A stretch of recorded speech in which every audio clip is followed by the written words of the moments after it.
Today I want to talk about SOFI and their recent earnings announcement. We will go over all of their numbers, but more importantly, I want to talk about what these numbers could mean for 2024 and 2025 earnings. So if you enjoyed the video, drop a like down below, and if you want to see more videos like this one, make sure to subscribe. It's been a couple weeks since the earnings were released on January 29th, and we saw the stock immediately spike up from around $7.62 to $9.16. However, since the earnings, it has given back all of its gains and is traded sideways around the $8 mark. And if you've been a SOFI shareholder for a while, you're probably used to these spikes after earnings. We saw it in the third quarter when they announced their earnings. The stock ran up from around $7 to $8, and then again in July when they announced their earnings, and the stock went from $9 to almost $11.50. And right now for SOFI, its primary shareholder base is retail investors, and that can lead to some additional volatility for the company. And we see that a lot around these earnings announcements, as retail investors will buy in on short-term trades or even call options leading into these earnings and then sell out after they're announced. And overall, this isn't really a bad thing for the stock. However, if you are a long-term investor, you need to be able to stomach a little bit more volatility and make sure you're timing your buys on one of these downswings after earnings. And for their most recent earnings announcement, SOFI reported non-GAAP EPS of positive 4 cents. This is massive for the company because they as well reported positive 2 cents of GAAP EPS. Revenue also came in with a slight beat of around 4% at $594.24 million.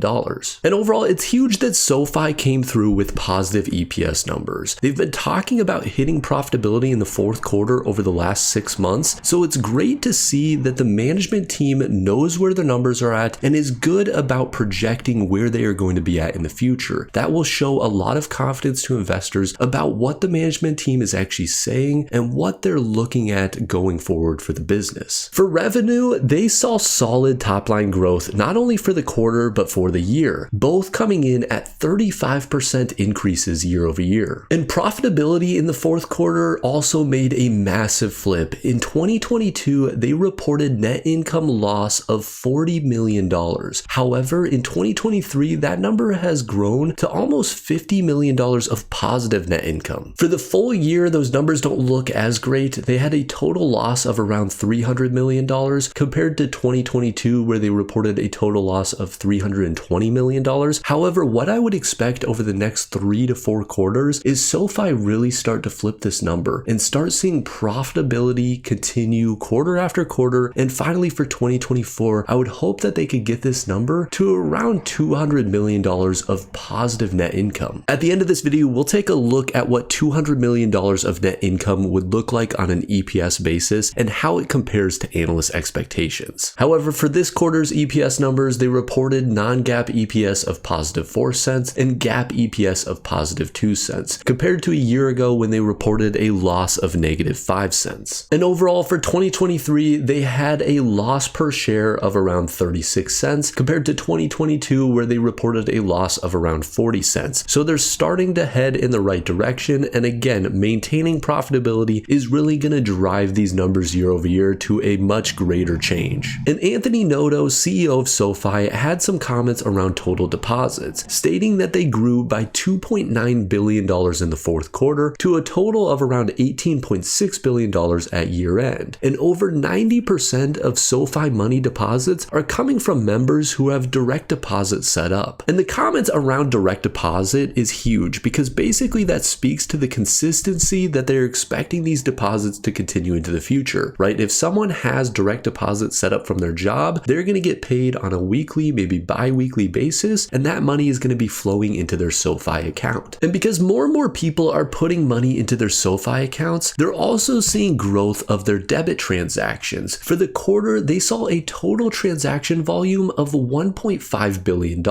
And overall, I really like to see this growth of SOFI money because what we have seen in the past is SOFI being very reliant on their lending business. However, today, 40% of their revenue is coming from non-lending segments. I believe over the next couple of years, this trend will not continue. I think lending will actually expand for SOFI, but a lot of that has to do with interest rates and my projections around where they're going to be heading in the future, right? We've seen the Fed talk about interest rates dropping this year and 2025 and even into 2026. And what that could ultimately ultimately lead to is a lot more members coming in using SoFi's lending service, and hopefully SoFi can actually convert those into SoFi Money users as well. And ultimately, if interest rates drop, we could see a large growth cycle in member count. We're still seeing SoFi put up great numbers, around 40% growth year over year, from 5.2 million members to 7.5 million members in the fourth quarter of 2023. But again, if we see interest rates drop over the next 3 years, this could lead to people looking to refinance their mortgages, student loans, personal loans, whatever it may be, and they may look at a SoFi as a potential option. And this is why I think that SoFi over the next couple of years will have a larger focus and more growth in their lending section of the business. And you can already see that in their most recent earnings announcement through their loan originations. Personal loans grew year over year by 31%, student loans growing by 95%, and home loans growing by almost 200% year over year. On a year over year basis for 2022 versus 2023, they saw their personal loans grow 41%, their student loans grow 17%, and their home loans grow only 3%. So what this really means when you look at these year over year numbers versus these quarter over quarter numbers is the fact that in the short term, they're seeing a reacceleration of student loans and home loans. And ultimately, over the course of the next year or so, I expect this trend to continue again as interest rates potentially continue to drop. For the first quarter of 2024, analysts have an average EPS estimate of positive 1 cent. They have a low of negative 2 cents and a high of positive 4 cents. Overall, I think what's important for SoFi is really maintaining profitability over the next year. If they can do that, that is going to be massive for investor confidence in this company and really showing that they're going to scale as they continue to grow. For the full year, analysts are expecting SoFi to come in around 7 cents of positive EPS. They have a low estimate of 3 cents of positive EPS and a high estimate of positive 22 cents of EPS. And personally, I think this high estimate is achievable because if you look at their net income for the fourth quarter, it was around $50 million.